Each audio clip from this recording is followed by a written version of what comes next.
Welcome back to Vistriti education.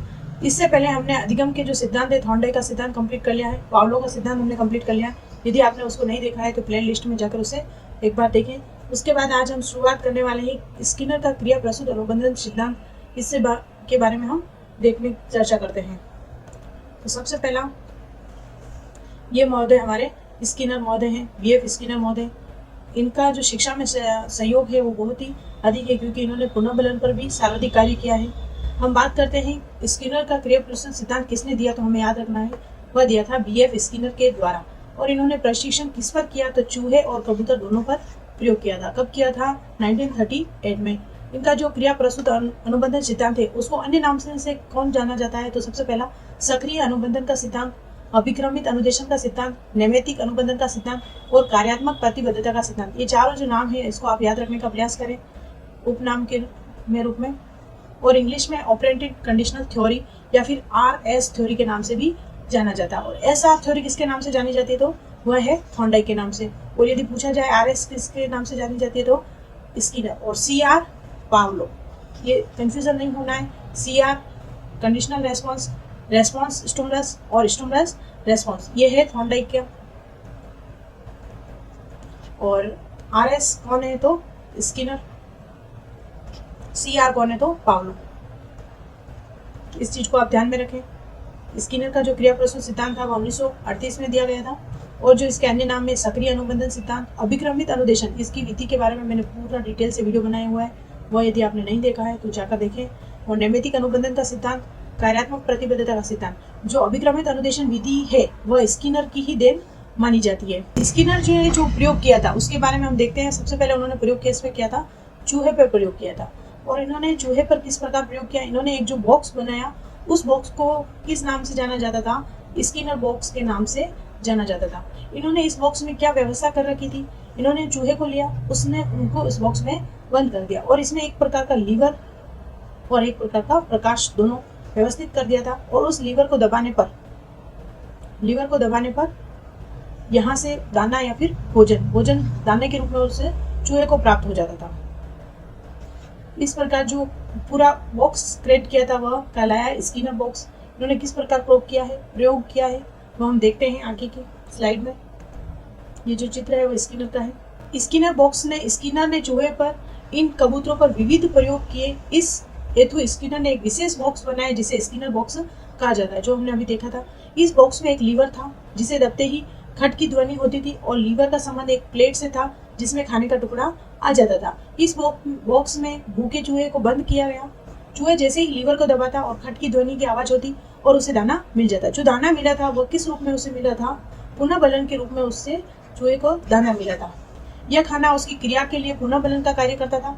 इस प्रयोग में चूहा भूखा होने पर लीवर को दबाता और उसे भोजन मिल जाता। इसी आधार पर स्किनर ने कहा, यदि किसी क्रिया के बाद कोई पुनर्बलन दिया जाए तो उद्दीपक प्राप्त होता है, तो उस क्रिया की शक्ति में वृद्धि हो जाती है। जो उद्दीपक कहलाता है वो क्या कहलाता है?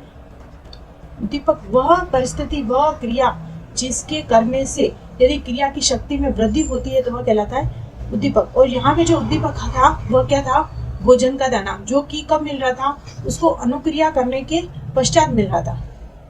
पुनर्बलन के रूप में जो दाना मिला वह उद्दीपक का कार्य कर रहा था। जो स्किनर का प्रयोग है उससे संबंधित तत्वों से संबंधित अब प्रश्न आने की प्रकृति आ गई है। अब उसके बारे में हम चर्चा करते हैं। सबसे पहला है आकृतिकरण। क्या है आकृतिकरण? ये वापिस 3 भागों में बांटा गया है। सबसे पहले आकृतिकरण क्या है? क्रिया प्रस्तुत अनुबंधन में आकृतिकरण सर्वाधिक महत्वपूर्ण तत्व है। जीव के व्यवहार में परिवर्तन लाने के लिए कुछ चयनित पुनर्बलन का विवेकपूर्ण उपयोग करना आकृतिकरण के 3 महत्वपूर्ण मनोवैज्ञानिक नियम है। अनुक्रिया का सामान्यीकरण। सबसे पहले जब अनुक्रिया को दोहराया जाता है तो प्राय उसमें समान प्रकार के ही कार्य किए जाते हैं। यथार्थ उद्दीपक के प्रति समान प्रकार के कार्यों की प्रतिक्रिया की जाती है, अतः विशेष प्रकार की अनुक्रिया के दोहराना ही अनुक्रिया का सामान्यीकरण है। फिर दूसरा आता है आदत प्रतिस्पर्धा। यह आकृतिकरण का सेकंड नियम है। जीव अनुक्रिया में से किसी सर्वोत्कृष्ट अनुक्रिया का चयन करता है।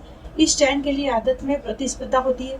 सही आदतों के चयन में पुनर्बलन सहायक होता है। और तीसरा है श्रृंखलाबद्धता। जो भी प्रयास किए जाए वो एक निश्चित श्रृंखलाबद्ध होते हैं। ये था आकृतिकरण के जो 3 भागों में बांटा गया था। सबसे अनुक्रिया का सामान्यीकरण होना चाहिए। जो भी अनुक्रिया की जा रही है उनका आपस में सामान्यीकरण होना चाहिए, यानी कि बालक को उस अनुक्रिया को समझ में आना चाहिए। और आदत प्रतिस्पर्धा से संबंधित होना चाहिए। और श्रृंखलाबद्ध होनी चाहिए। फिर बात आती है विलोप की, और विलोपीकरण का बात कौन करता है? विलोपीकरण भी हमने पढ़ा था, किसने बात की थी? पावलो ने। यहाँ पर बात है विलोप की।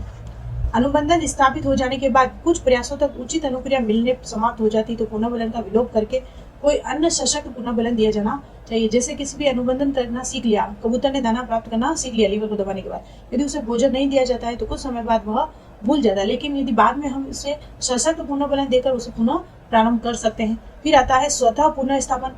स्वतः पुनः स्थापन से आशय पुनर्बलन का विलोप हो जाने पर कुछ समय बाद पुनः उसे पुनर्बलन दिया जाता है तो अनुक्रिया सत्य पुनः स्थापित हो जाती है। पुनः जो अगर हमने दाना दिया था भोजन का, यदि वो हम देना बंद करते हैं तो वो क्रिया हो जाएगी विलोप करना, और यदि हमने पुनः उसको दाना देना प्रारंभ कर दिया तो उसने वापस वो अधिगम करना सीखना शुरू कर देता है, उसे कहते हैं स्वतः पुनः स्थापन।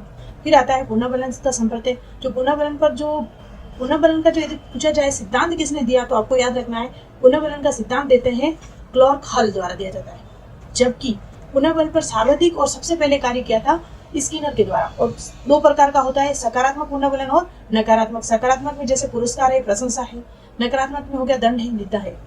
इस प्रकार क्रिया प्रस्तुत की जो प्रक्रिया के तत्व है एक बार फिर से हम रिवाइज कर लेते हैं। सबसे पहला आकृतिकरण है जिसमें 3 भाग है, अनुक्रिया का सामान्यीकरण करना, आदत प्रतिस्पर्धा और श्रृंखलाबद्धता। फिर बात करते हैं हम विलोप और स्वतः पुनः स्थापन।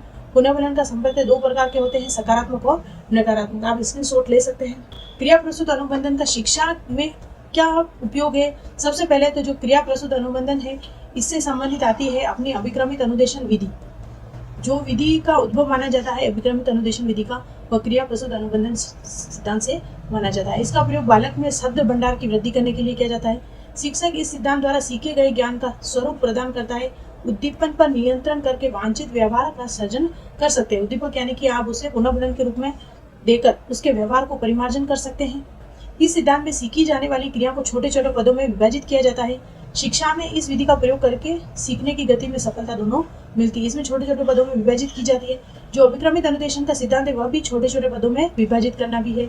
स्किनर का मत था जब भी कार्य में सफलता मिलती है तो संतोष प्राप्त होता है और यह संतोष क्रिया को बल प्रदान करता है। इसमें पुनर्बलन को बल मिलता है, अधिकाधिक अभ्यास द्वारा क्रिया को बल मिलता है। यह सिद्धांत जटिल व्यवहार वाले मानसिक रोगियों को वांछित व्यवहार सिखाने में विशेष रूप से सहायक है। तो जो भी स्किनर का सिद्धांत है इसमें ये जटिल व्यवहार यानी कि मानसिक रोगी है, इससे संबंधित कोई भी उनके व्यवहार में यदि परिवर्तन करना है तो उसमें सहायक है। और दैनिक व्यवहार में इस सिद्धांत का भी बहुत उपयोग है। क्रिया प्रस्तुत के जो अनुप्रयोग है वो हमने देख लिए हैं। Thank you so much. यदि आपने विशति ऐप डाउनलोड नहीं किया है तो तुरंत ऐप डाउनलोड कीजिए, क्योंकि आप यहाँ पर आपको मिलने वाला फ्री नोट्स है, मॉक टेस्ट है, स्टडी मटेरियल है जो आपके लिए बहुत ही बेनिफिशियल होने वाला है। इससे संबंधित यदि आप हार्ड कॉपी में यदि पूरे जो भी मैंने पढ़ाया है वो सारे वीडियो को देखना चाहते हैं या पढ़ना चाहते हैं तो वेबसाइट का लिंक मैंने डिस्क्रिप्शन में डाल दिया है, उससे जाकर आप वहाँ पर जाकर देख सकते हैं। Thank you so much.